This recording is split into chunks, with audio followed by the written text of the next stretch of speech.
Hello, good morning everybody.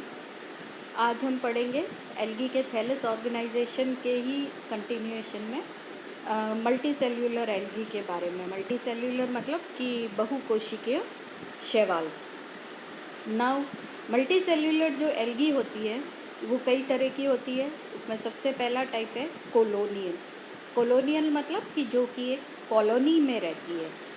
Colony मतलब कि एक समूह के अंदर बहुत सारी एल्गी एक साथ इकट्ठा रहती है, तो colonial algae. Colonial habit is achieved by loose aggregation of cells within a common mucilaginous covering. The cells usually remain connected with each other by cytoplasmic threads. Now colonial algae के अंदर क्या होता है कि जो algae की कोशिकाएं होती हैं वो कोशिकाएं सारी इकट्ठी होकर के एक म्यूसिलेजिनस कवरिंग के अंदर एक इकट्ठी होकर के रहती हैं, एक साथ एग्रीगेटेड होती हैं एंड उनके चारों ओर उनके ऊपर एक म्यूसिलेज का कवरिंग होता है या एक आवरण होता है। और ये जो कोशिकाएं अंदर म्यूसिलेज के अंदर दबी हुई होती हैं ये आपस में एक दूसरे से साइटोप्लाज्मिक थ्रेड्स के द्वारा या साइटोप्लाज्मिक स्ट्रैंड्स के द्वारा एक दूसरे से आपस में कनेक्टेड रहती हैं। नाउ कॉलोनियल के अंदर पहला टाइप होता है coenobium. When a colony has definite number of cells with definite shape and arrangement it is called coenobium. Now coenobium colony वो कॉलोनी जिसके अंदर की एक फिक्स नंबर कोशिकाओं का पाया जाता है एंड सभी कोशिकाओं की एक डेफिनेट शेप होती है, कॉलोनी की भी एक डेफिनेट शेप होती है एंड कोशिकाओं का उस कॉलोनी के अंदर अरेंजमेंट जो होता है वो भी एक डेफिनेट होता है, एक पर्टिकुलर एक फिक्स पैटर्न के अंदर ही होता है। इस तरह की कॉलोनी को बोलते हैं सिनोबिया। नाउ सिनोबिया इसको बोलते हैं सिनोबियम या सिंगुलर में सिनोबिया। सिनोबियम में भी मोटाइल और नॉन मोटाइल। सिनोबियम जो होता है वो गतिशील भी हो सकता है और अगतिशील भी हो सकता है। In motile form cells are flagellated and the whole coenobium can move by the organized beating action of flagella, for example Volvox, Pandorina, Eudorina etcetera.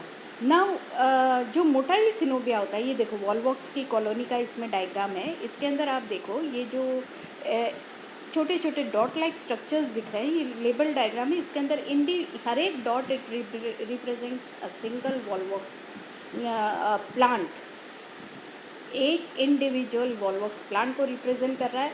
और ये आपस में जो तुम्हें थ्रेड लाइक स्ट्रक्चर्स दिख रहे हैं इसके अंदर ये सारे Volvox they are cytoplasmic strands जिसके द्वारा ये वॉल्वॉक्स आपस में कनेक्टेड है। एंड ये देखो इनका अरेंजमेंट कितना फिक्स है।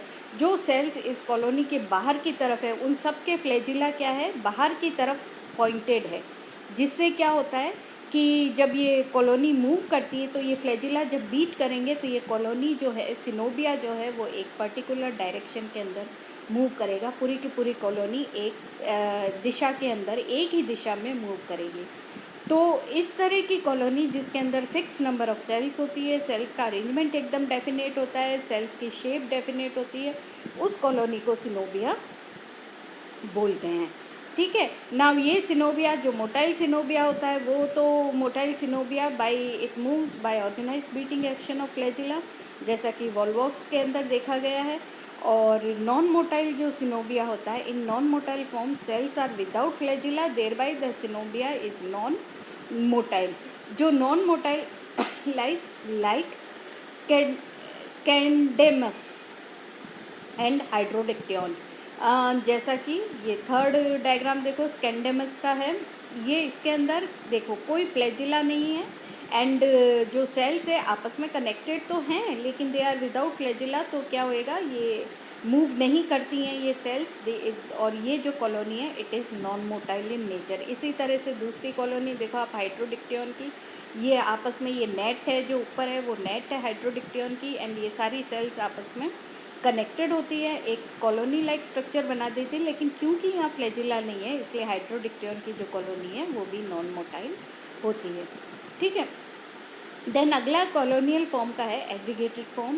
Like coenobium the cells are aggregated irregularly showing the colonial mass of various size and shape. Now जो एग्रीगेटेड फॉर्म्स होता है कॉलोनियल फॉर्म के अंदर ही, एग्रीगेटेड फॉर्म के अंदर क्या होएगा कि सेल्स आर एग्रीगेटेड, सेल्स इकट्ठा तो होती है, झुंड के अंदर तो होती हैं, लेकिन सेल्स का जो अरेंजमेंट होता है वो इरेगुलर होता है बिल्कुल, और सेल्स भी डिफरेंट शेप और साइज़ की होती है. This aggregated colonial form it is of 3 types: palmelloid, dendroid and rhizopodial. तो सबसे पहले palmelloid. In this form the algae In this form of algae, the colonial members of algae, in which non-motile cells remain embedded in a mucilaginous matrix, and all the cells of pameloid forms are independent of one another. All the cells perform all the functions as individual. In this algal form, the number of cells, shape and size of cells are not constant. For example, Plasmodiction, Tetraspora, etc. इसके अंदर क्या होता है, पामेलॉइड form की colony के अंदर जो members है एल्गी के, वो they are embedded, they are non motile होते हैं. उनके क्या है कि कोई फ्लैजिला नहीं होते हैं, सारे नॉन मोटाइल होते हैं. एंड ये सारे के सारे म्यूसिलेजिनस मैट्रिक्स के अंदर दबे हुए होते हैं, धसे हुए होते हैं, एम्बेडेड होते हैं. And all the cells of palmelloid forms are independent of one another. और सारी की सारी सेल्स एक दूसरे से स्वतंत्र होती है, मतलब इनके आपस में कोई कनेक्शन नहीं होता है. They are not interconnected with each other. आपस में इनके कोई कनेक्शन नहीं होता है. They are independent of one another. All the cells perform all the functions as individual. और हर एक कोशिका अपना इंडिविजुअल फंक्शन परफॉर्म करती है, अपना कार्य खुद करती है, वो किसी दूसरे के ऊपर निर्भर नहीं होती, खुद के सारे कार्य खुद करती है, इंडिविजुअल फंक्शन परफॉर्म करती है. In this algal form the number of cell, shape, size etcetera are not constant. Cells की, कोशिकाओं की शेप है, उनकी साइज़ है, उनका नंबर है, कुछ भी फिक्स नहीं होता है, मतलब बिल्कुल इरेगुलरली अरेंज्ड होता है. Like in Plasmodictyon, Tetraspora. ये टेट्रास्पोरा का डायग्राम है, ये देखो इसके अंदर कोशिकाएं बिल्कुल इरेगुलरली अरेंज्ड है, अलग अलग शेप की हैं. And they are independent. Behaviour भी इनका पूरा इंडिपेंडेंट होता है. दूसरा है dendroid forms. In this type plant body appears like a tree. Dendroid का मतलब क्या होता है, पेड़. The mucilage thread is found usually at the base of each cell. In this type the number, shape and size of cells are variable. For example Chrysodendron, जैसा कि क्राइसोडेंड्रॉन के अंदर है. ये देखो इसके अंदर जो तुम्हें ये हेयर लाइक स्ट्रक्चर्स दिख रहे हैं ना, ये एक्चुअल में कुछ नहीं है, ये म्यूसिलेज थ्रेड्स हैं. और ये जो इनका जो कोशिकाओं का अरेंजमेंट होता है, ये देखो ऐसे लग रहा है ना जैसे कोई पेड़ की एक शाखा है, वैसे ये सेल्स अरेंज्ड होती हैं. सभी कोशिकाएं इंडिपेंडेंट होती है. इनकी शेप, साइज़, इनका नंबर कॉलोनी के अंदर बिल्कुल कांस्टेंट नहीं होता है, डेफिनेट नहीं होता है. बिल्कुल इरेगुलर इनका अरेंजमेंट होता है, कुछ भी इनके अंदर फिक्स नहीं होता है. बस ये जो है इनका जो शेप, जो अरेंजमेंट होने के बाद में जो शेप होता है वो एक पेड़ की शाखा की तरह दिखता है, इसलिए इस कॉलोनी को डेंड्रॉइड फॉर्म कहते हैं. एंड द कोशिका they are all they are non motile. ठीक है, लाइक क्राइसोडेंड्रॉन. ये डायग्राम देखो. Then third is rhizopodial form. In this type algal thallus the cells are united through rhizopodia like Chrysidiastrum. देखो इसके अंदर व्हाट इज राइजोपोडिया. राइजोपोडिया क्या होता है, अमीबा के अंदर साइटोप्लाज्मिक एक्सटेंशंस होते हैं ना, जो इसकी सेल वॉल होती है वो रिजिड नहीं होती है. एंड कहीं भी साइटोप्लाज्म एक तरफ से मूव कर जाएगा तो वो उधर एक्सटेंशन निकल जाता है सेल वॉल का. तो इस तरह जो, और वो फिर राइजोपोडिया उसके मूवमेंट में हेल्प करता है. तो ये स्ट्रक्चर एल्गी के अंदर भी दिखता है. एंड ऐसी एल्गी जैसे कि क्राइसिडेस्ट्रम है, ये एल्गी, इनके अंदर भी राइजोपोडिया पाए जाते हैं. एंड ये इस तरह की कॉलोनी जिसके अंदर एल्गी के अंदर राइजोपोडिया पाए जाते हैं, एंड आपस में जो सेल्स होती हैं, कॉलोनी की सेल्स होती है, वो आपस में, ये देखो राइजोपोडिया से इंटरकनेक्टेड होती हैं, उसको बोलते हैं राइजोपोडियल फॉर्म. ठीक है. देन अगला है फिलामेंटस एल्गी. फिलामेंट जैसा कि नाम बता रहा है, रेशे जैसी algae. In this form algal plant is form through repeated cell division in single plane and in single direction, resulting in many cells arranged one upon the other in a definite sequence form a thread like filament. The filamentous algae may be unbranched and branched filaments. अगली algae का जो type है that is filamentous. Filamentous मतलब like अ thread, एक filament की तरह, एक रेशे की तरह। और ये कैसे बनता है कि इनके क्या होता है कि जो एल्गी की सेल होती है, कोशिका होती है, रिप्रोडक्शन के टाइम में वो डिवाइड करती है और उसका जो डिवीज़न होता है वो एक पर्टिकुलर दिशा के अंदर ही होता है और जो डॉटर सेल्स बनती है वो एक दूसरे के ऊपर ऊपर अरेंज होती रहती है। तो इस तरह से क्या होता है, एक लंबा सा फिलामेंट लाइक स्ट्रक्चर बन जाता है थैलस का। और इस तरह की ऐसा थैलस का स्ट्रक्चर जिन एल्गी के अंदर पाया जाता है उनको बोलते हैं फिलामेंटस एल्गी। नाउ ये जो फिलामेंट होता है ये ब्रांच्ड भी हो सकता है एंड अनब्रांच्ड भी हो सकता है, मतलब ये शाखित भी हो सकता है एंड अशाखित भी हो सकता है। तो सबसे पहले unbranched filamentous algae. The free floating unbranched filaments are not differentiated into apical and basal cells so that all the cells are alike in filament. For example, in Spirogyra, nostoc etc. ये देखो, ये nostoc की colony का diagram है। छोटे छोटे छोटे छोटे गोल गोल जो तुम्हें ये सेल्स दिख रही है, दे आर नॉस्टॉक की इंडिविजुअल सेल्स। ठीक है, ये हर एक नॉस्टॉक की इंडिविजुअल सेल्स होती हैं ये। एंड ये सेल्स आपस में कनेक्टेड होती है, फिलामेंट लाइक स्ट्रक्चर बना देती हैं। एंड ये जितने भी फिलामेंट्स होते हैं एक म्यूसिलेजिनस कवरिंग के अंदर अरेंज्ड होते हैं। They are not interconnected, filament आपस में इंटरकनेक्टेड नहीं होते हैं। एंड ये हमें ऐसे दिखते हैं जैसे कि कोई मोतियों की मालाएं अंदर इकट्ठी हुई हो, वैसा हमें ये स्ट्रक्चर दिखाई देता है। ठीक है, तो ये जो फिलामेंट्स होते हैं नॉस्टॉक के, ये अनब्रांच्ड होते हैं और कौन सी एपिकल सेल है या कौन सी बेसल सेल है हम कुछ नहीं कह सकते इसके बारे में। इसलिए ये जो फिलामेंटस एल्गी है, ये फिलामेंटस एल्गी अनब्रांच्ड है like Nostoc. Then in other case in which the filament is attached to substratum, the apical and basal cells are different. The basal cell is called holdfast and rhizoidal, और rhizoidal and जो basal cell होती है उसको rhizoidal cell कहते हैं। And the holdfast anchorages the plant to the substratum, for example in Ulothrix and Oedogonium. दूसरा जो filamentous algae but it is unbranched is Ulothrix और उडोगोनियम का उदाहरण है। इसके अंदर क्या होता है कि हमें क्लियर जो फिलामेंट होता है वो हमें क्लियर उसके अंदर बेसल सेल और एपिकल सेल दिखाई देती है। जो बेसल सेल होती है उसको होल्डफास्ट कहते हैं, वो कलरलेस होती है, उसके अंदर कोई क्लोरोप्लास्ट नहीं पाए जाते।